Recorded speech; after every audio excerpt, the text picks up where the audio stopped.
It's on the water, Okay. in the Right. north. Right.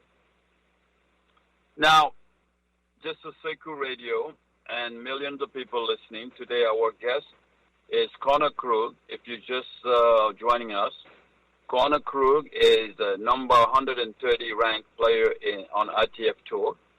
And he also had full right to full scholarship to Duke University.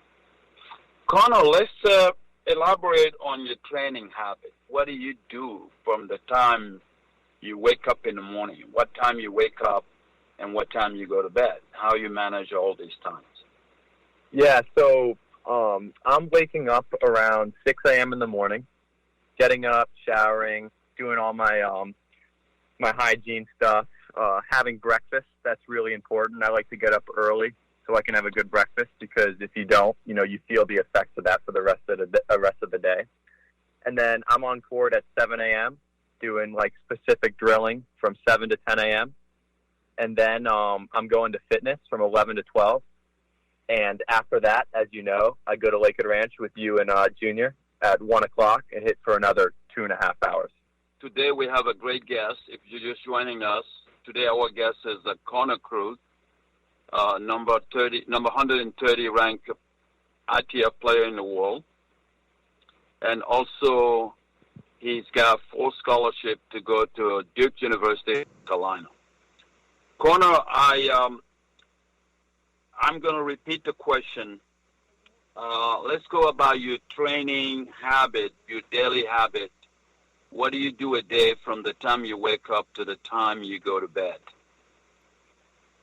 Yeah, so on a normal training day when I'm not, leaving for a tournament the next day or just came back from a tournament, I wake up around 6 a.m., get ready, eat breakfast, which is extremely important, especially when you have a long day like me.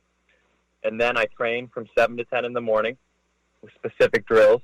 And then I do fitness from 11 to 12, strength and conditioning. And then I come to Lakewood Ranch, as you know, with you and Junior, and I hit for another 2.5 hours. That's great. Now, how did you pick up all these habit and discipline? Did somebody need to be behind you all the time, or you do it yourself? Well, that's a great question. I mean, now, at this point in my life and in my career, it's all myself and all through, the habits I've built. But as a kid, I've been blessed with my mom and dad and my grandfather. They've always shown me the right way to do things, and they've always guided me on how to do things the right way, how to prepare myself, how to behave, how to train with professionalism. So, through their guidance, I've developed it into my own habit. Great. Today, we're living in a society of constant media around us. Now you have televisions, Instagram, WeChat, TikTok. How you manage, and Facebook, let's not forget Facebook, how you manage your daily life to avoid these distractions. And can you tell us and share with the millions of kids listening what Connor do to manage his social media lifestyle? Well, first of all, among all those platforms that you just stated, the only one that I am on and active on is Instagram. So right off the bat, I'm only on one. I'm not on all those others. TikTok, never had that. All the others, not on Snapchat.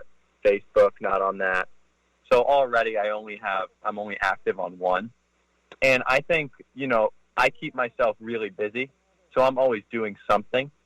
And I think where it gets dangerous is when kids aren't, and they're spending like hours and hours on end on social media, and it can actually have a really, really horrific effect on their mental health. All right. Good. Now, next question, we're going to go to your process of going to Duke University. I know as a high-level players, high-level discipline and skillful kids, student coaches will love to have somebody like you. And I also know your father went to Notre Dame, your mom went to Notre Dame. Notre Dame, you were highly recruited by Notre Dame. How did you come up to select Duke University?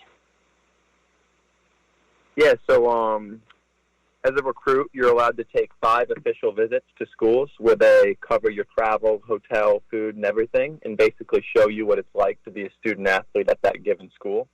And I took visits to University of Florida in Gainesville. I went to University of Michigan in Ann Arbor.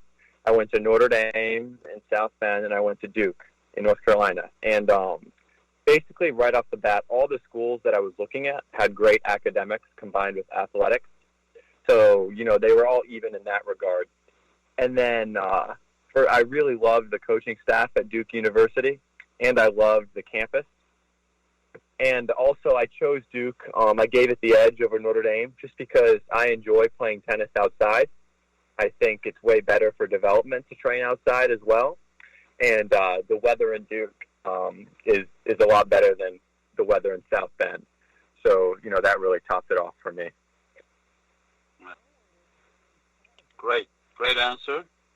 And in terms of subject study you would like to do at Duke, do you have any idea what you like to do? Because that's a good school. Yeah, I'm thinking about going into political science, learning about law, following in my father's footsteps. Just for everyone's information, after my father finished his football career, he became a lawyer, and now he's a judge. So we have a judge in the family, and I know what he does and how important it is. So, that's something I'm definitely interested in. That's a very good subject you brought into our interview. What is the benefit of judges in our society? Can you elaborate on that? Law in our society? Yeah, I mean, any job, in addition to being a judge, any job, as a public servant, serving our government, serving our nation, is beneficial, whether it's a police officer or a judge. But my father specifically, I mean, he helps keep our streets safe. He helps, he deals with family issues. He's in family law right now. And then he's going to transition into criminal law, which is just as equally as important. And, anytime you're serving our country, that's the highest calling as a citizen. That's a good point. Connor, you mature a lot. You're good in political science. That's what I studied, and that's what I studied in college. And I think we're going to have some debate about that one day. Any particular part of political science you like? Yeah, I mean, I'm interested in government and law. No, I answered. I thought you were gone again, but never mind. I'm listening, Connor. Go ahead. Yeah. I said I'm interested in government and law. Okay. What part of government you like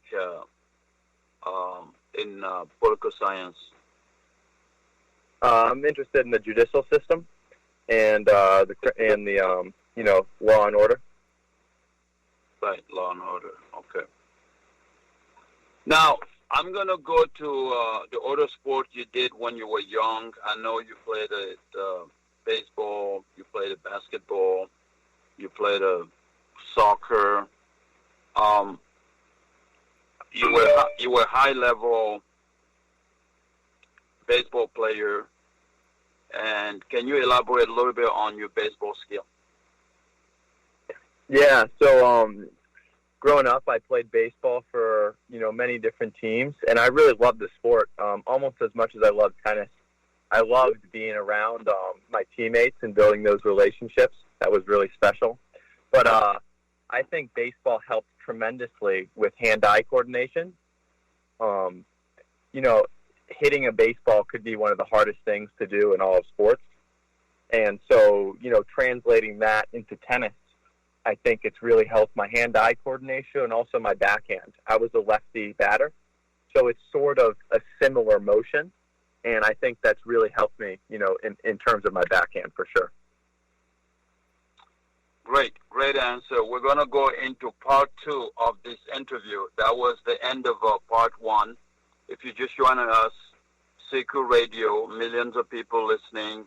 KRUG is our guest, 130 ITF Junior in the world. So Connor, we're going to a second part very soon.